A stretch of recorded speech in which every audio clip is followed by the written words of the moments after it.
Welcome to my YouTube channel. Today I'm going to show you how you can apply filters in Microsoft Excel and how you can operate with these filters. For example, we are having this data in which we have product name, which is Microsoft product. Is it the part of Office suite or not? And the course price that we are offering. This is just an exemplary data. So you need to just select the column headers on which you want to apply filters. And on this right hand side, you will see this sort and filter option. Click on that. And there is this option filter. When you apply filter, you will see these drop down options along with your column names.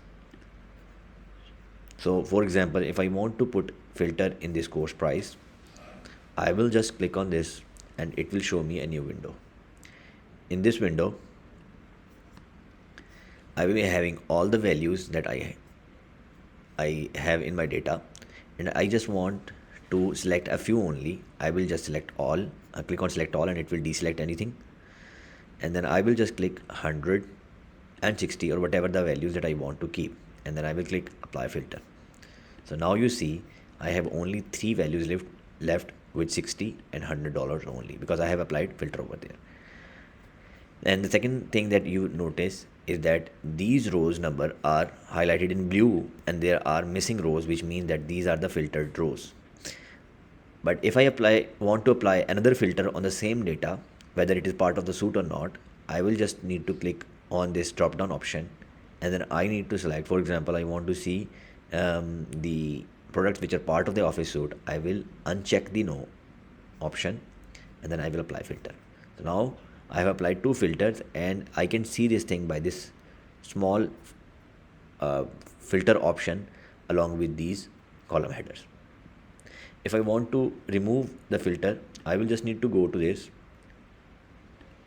and here I have this option of selecting whole, or I have the option of clear the filter as well.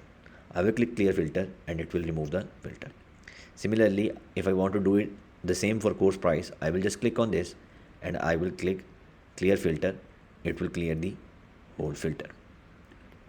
Furthermore, if I want to just remove the filters all the way from our column headers, I just need to select all of these and I will need to go to sort and filter option again, and I will see that filter is checked. Just click on this thing and it will uncheck, and now your data has no filter available on it. If you like the video, please subscribe to my channel and follow me for more interesting videos on Microsoft Excel. Thank you.